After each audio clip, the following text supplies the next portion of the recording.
Welcome to Topical Economics. If you are new here, don't forget to subscribe and hit the bell icon so you never miss any of our insightful videos on key economic concepts. In today's video, we're diving into the topic of workers. I'll be walking you through some past paper multiple-choice questions, carefully analyzing each one to explain why the correct answer is what it is. Whether you're preparing for exams or just want to strengthen your understanding of economics, this video will help you get to grip with important concepts in a clear and practical way. So, let's get started. Starting with first question. What might prevent an individual choosing a particular occupation? A. Little opportunity for career progression. B. Low cost of traveling to work. C. No risk to personal health. D. Wage rate above national minimum wage. This question is from year 2022 May-June version 3. The correct answer for this question is option A. An individual may be discouraged from choosing a particular occupation primarily due to little opportunity for career progression. People often seek roles that offer room for growth, skill development, and advancement over time. Without these opportunities, the job may seem stagnant or limiting, which can impact long-term job satisfaction and motivation. On the other hand, factors like B. Low cost of traveling to work, C. No risk to personal health, and D. Wage rate above the national minimum wage are generally seen as positive aspects. Low travel costs reduce financial strain, a lack of health risks makes the job safer, and a competitive wage offers better financial security, all of which would typically make an occupation more attractive rather than a deterrent. Therefore, the primary factor that might prevent someone from choosing a particular occupation is the lack of career progression. Moving to question 2. In the diagram, D1 and S1 represent the demand for and the supply of labor. W indicates a legal minimum wage. An influx of immigrant labor causes the supply curve for labor to shift from S1 to S2. How many people will be employed if the minimum wage legislation is then abolished? This question is from year 2022 February-March version 2. The correct answer for this question is option D. It can clearly be seen from that when the supply curve S1 shifts to S2, the labor is now at 7 million, provided the minimum wage legislation is abolished. Moving to question 3. Which result of increased specialization in a firm is an advantage for the firm, but a disadvantage for some of the workers in the firm? A. Greater mechanization. B. Higher labor productivity. C. Higher skill levels. D. Longer training times. This question is from year 2021 October-November version 2. The correct answer for this question is option A. Greater mechanization. Increased specialization within a firm typically leads to greater mechanization or automation of tasks.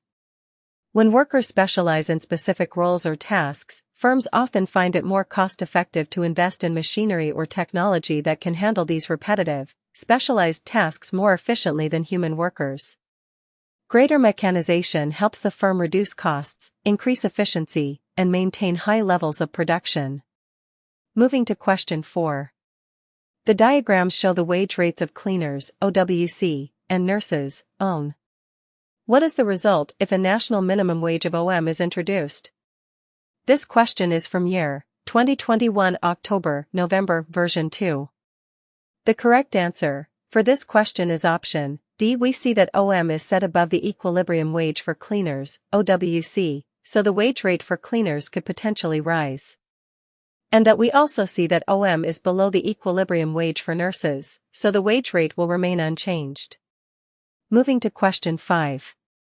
Wages for nurses decrease, while working hours for pilots decrease. Assuming other factors do not change, what is the likely effect on the number of individuals choosing to become nurses or pilots? This question is from year 2021 October-November version 1. The correct answer for this question is option B. For nurses, if the wages decrease, this makes the profession less financially attractive. Generally, a decrease in wages can lead to fewer people wanting to become nurses, because the financial incentives are lower. So, the number of individuals choosing to become nurses is likely to decrease. For pilots, a decrease in working hours for pilots could make the profession more attractive. Pilots may have the opportunity for a better work-life balance, which can be a significant factor in career choice. If working fewer hours while maintaining the same, or similar, pay is possible, more individuals might be attracted to the profession.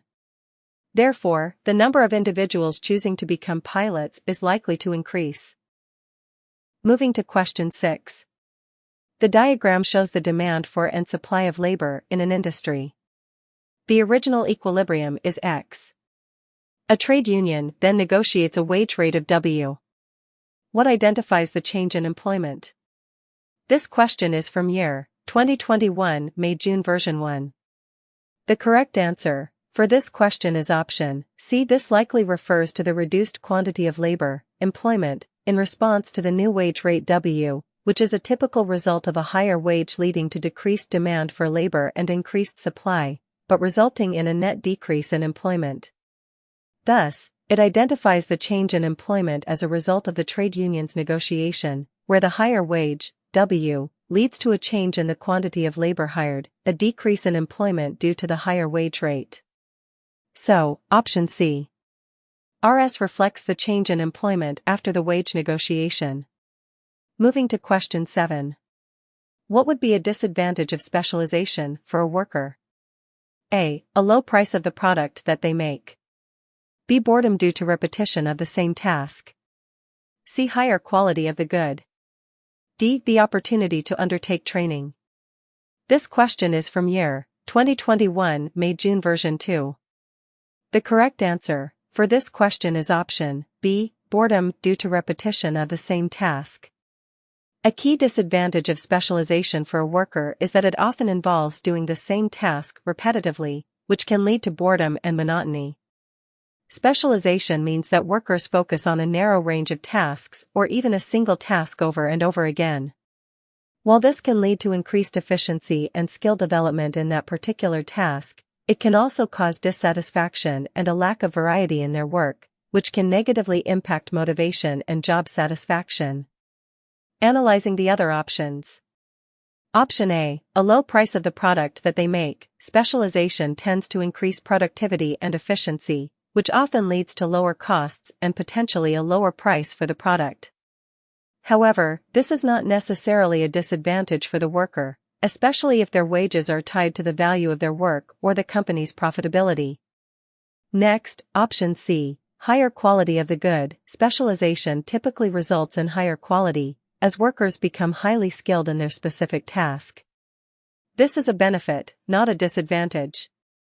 Lastly, option D. The opportunity to undertake training. Specialization might actually limit opportunities for broad training since workers focus on a specific task. However, the narrow nature of specialization could allow for faster mastery of the specific task, meaning training time is often shorter.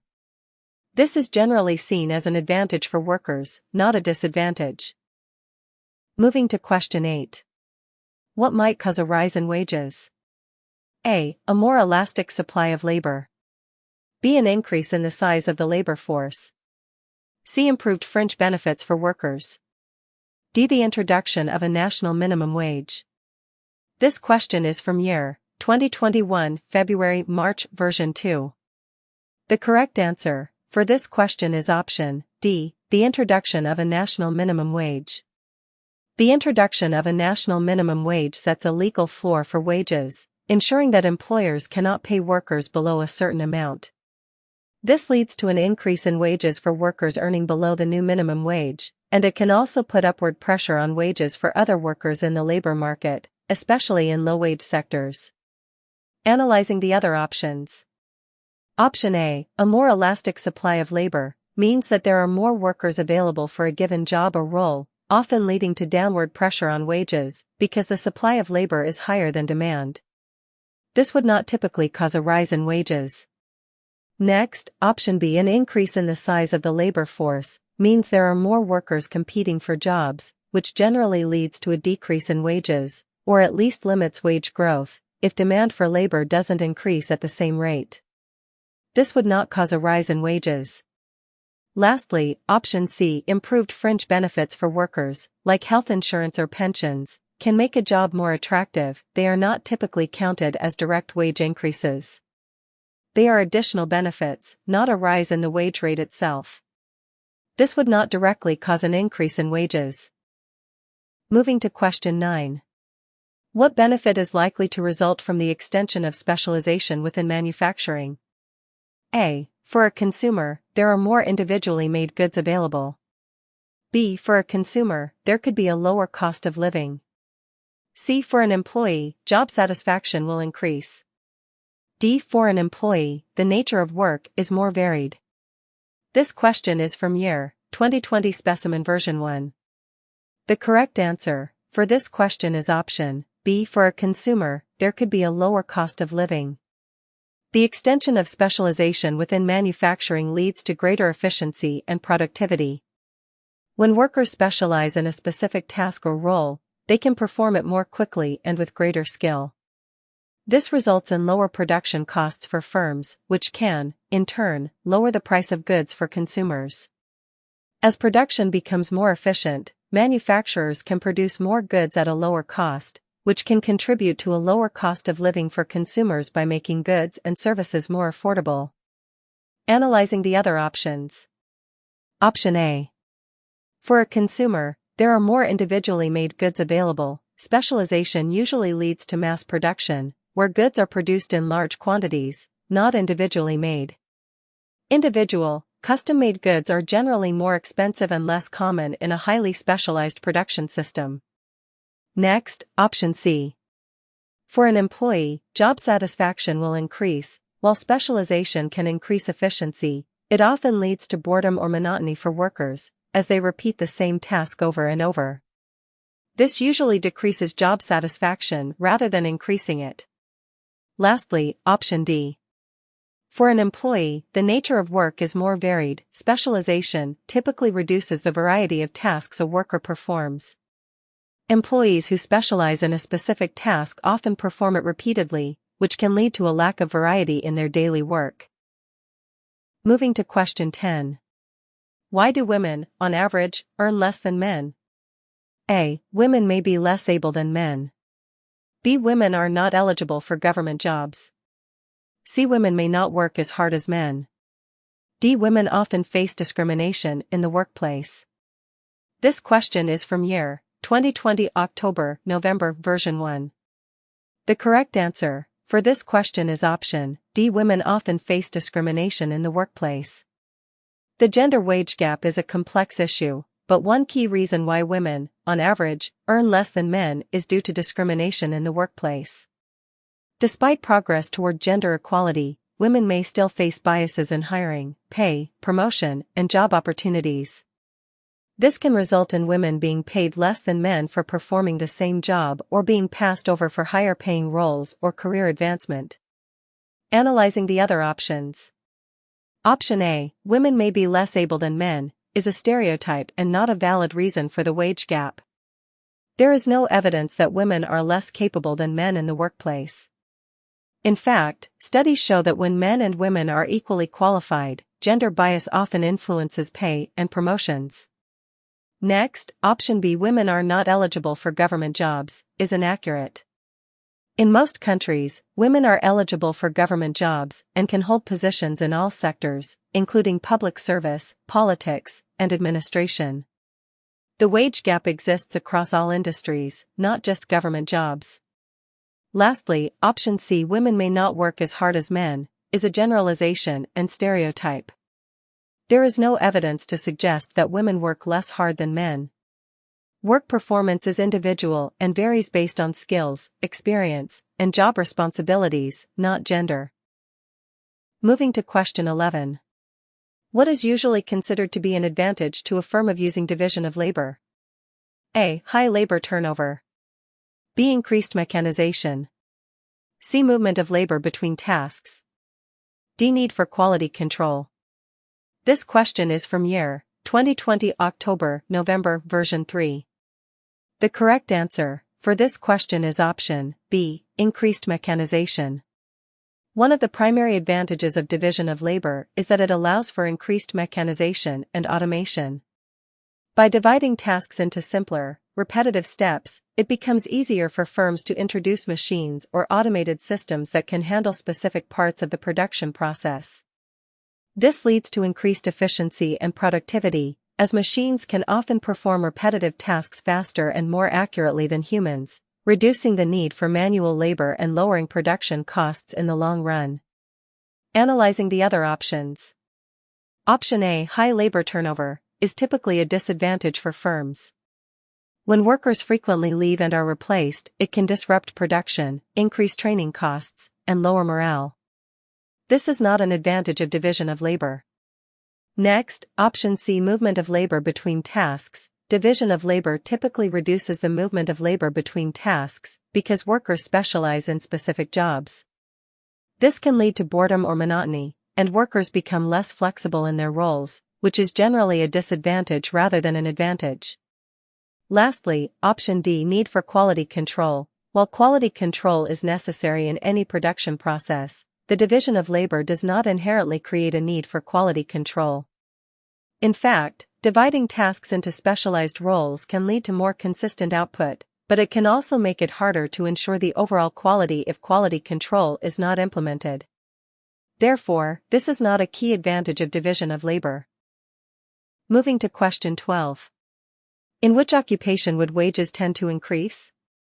A. In those where a worker is paid weekly. B. In those where a worker needs less training. C. In those where there is an excess demand for labor. D. In those where work becomes less dangerous. This question is from year 2020 October-November version 3. The correct answer for this question is option C. In those where there is an excess demand for labor. Wages tend to increase when there is an excess demand for labor relative to the supply of workers. If there are more job openings than there are qualified workers to fill them, employers will need to raise wages to attract and retain employees. This is especially true in industries or occupations where specific skills are in high demand and there are few workers available to meet that demand. Analyzing the other options.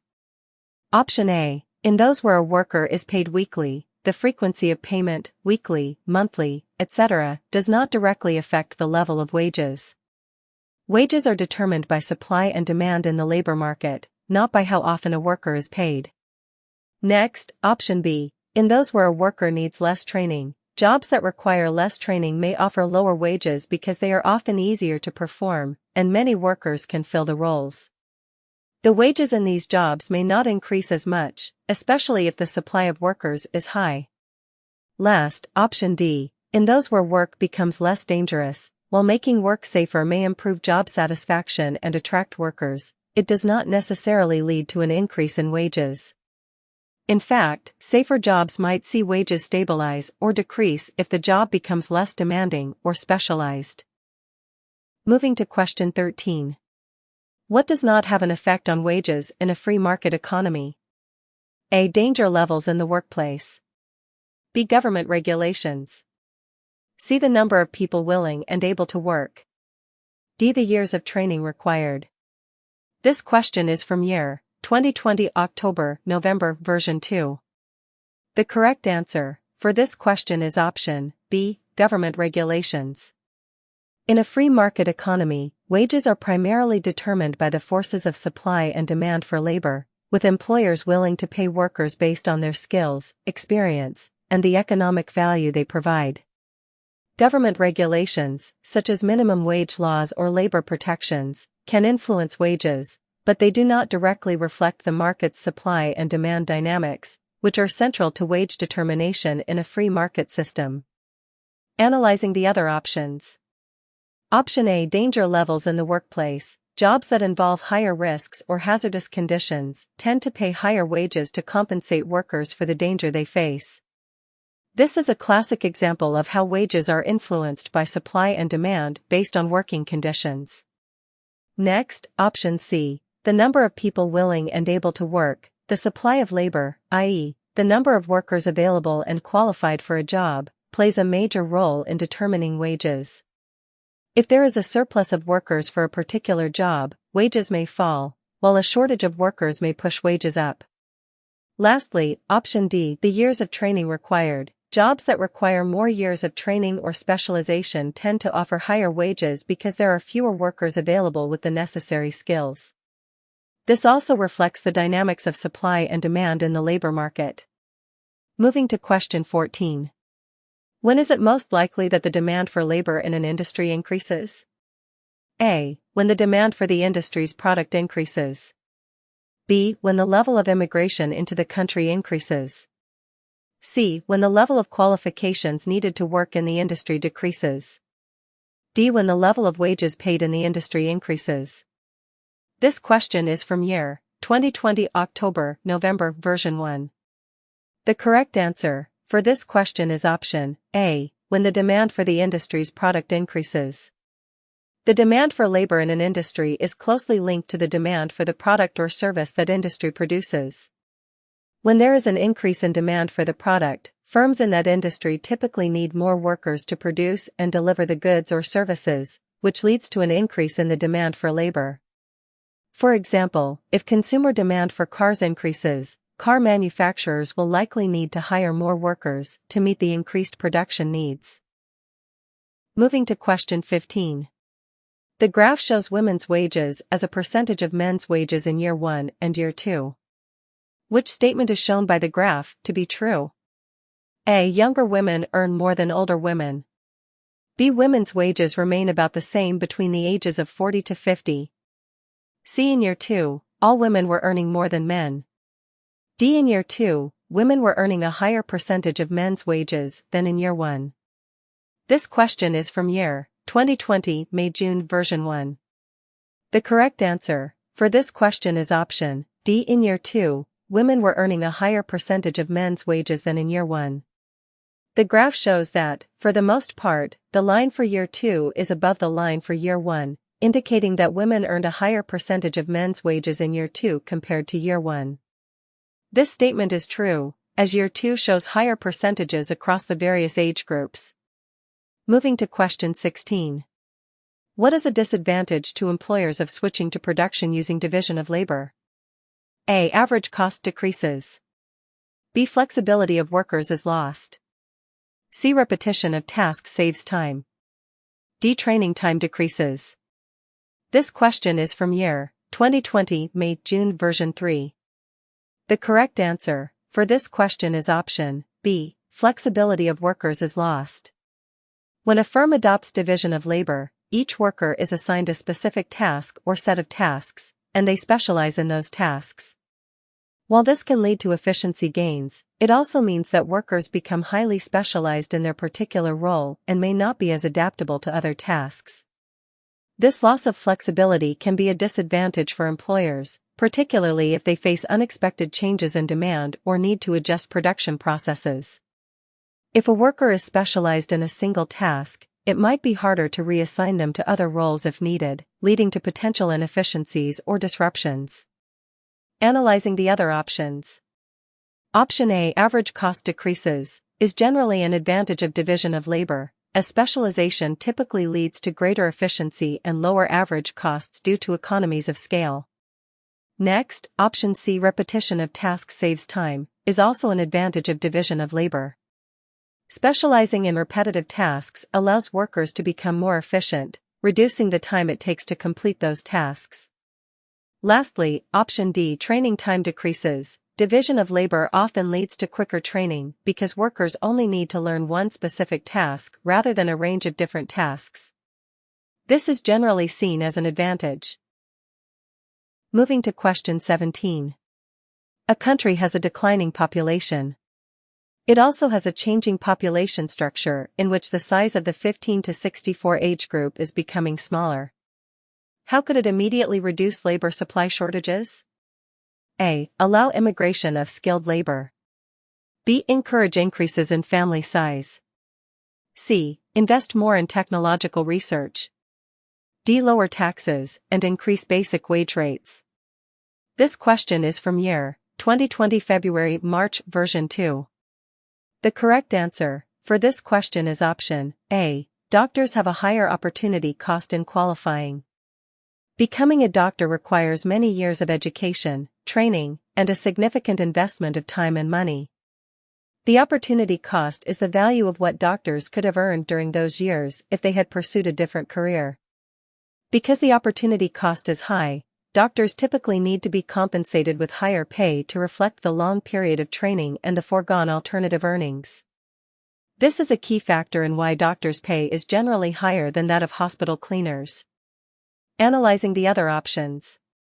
Option B: doctors have a more elastic supply than hospital cleaners. In fact, the supply of doctors is relatively inelastic because becoming a doctor requires extensive education and training, so it's not as easy for people to enter the profession. In contrast, hospital cleaners can be trained more quickly, so their supply is more elastic.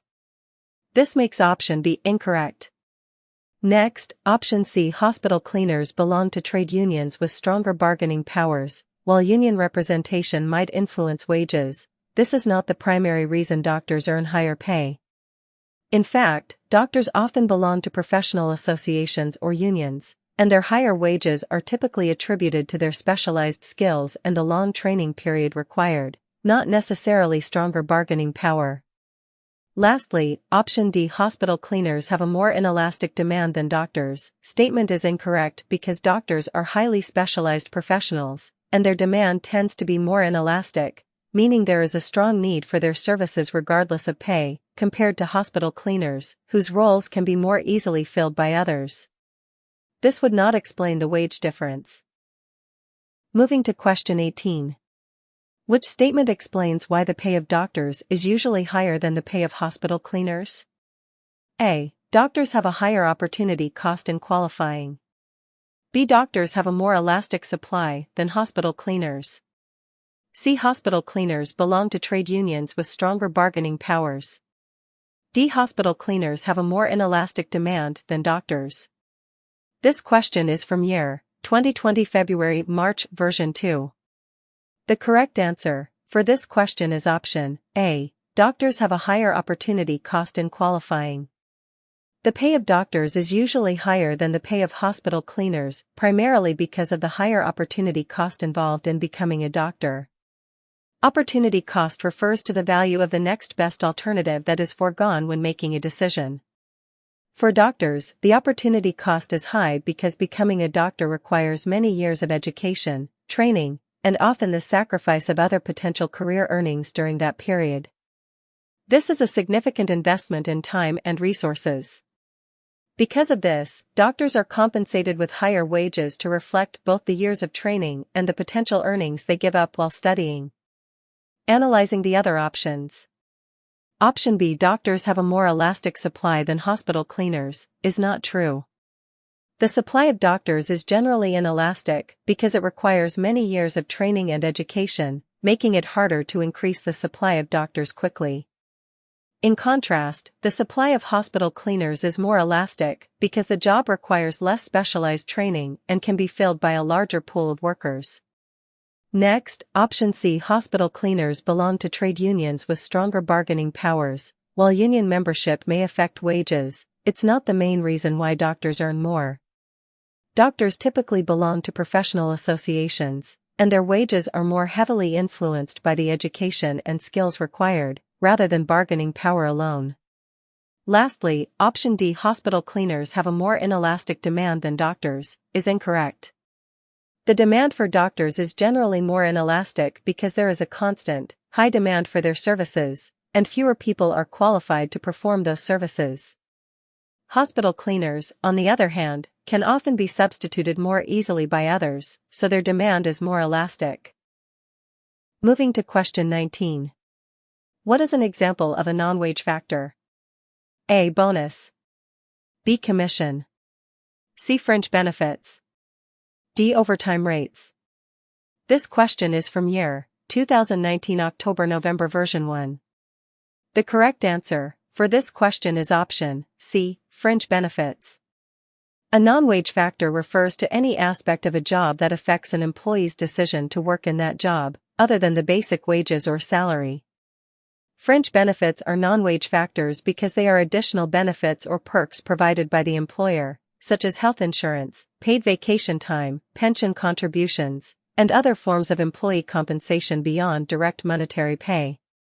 Analyzing the other options. Option A, bonus, is a form of monetary compensation tied to performance or achievement, so it is considered part of a worker's wage. Next, option B, commission. Like a bonus, a commission is a form of payment based on performance, often linked to sales, so it's also a wage-related factor. Lastly, option D, overtime rates, refers to the higher pay rate given for working extra hours beyond a set limit. This is also a form of monetary compensation, so it's considered a wage-related factor. Moving to question 20. A musician has a choice of playing for an orchestra in either Germany or England.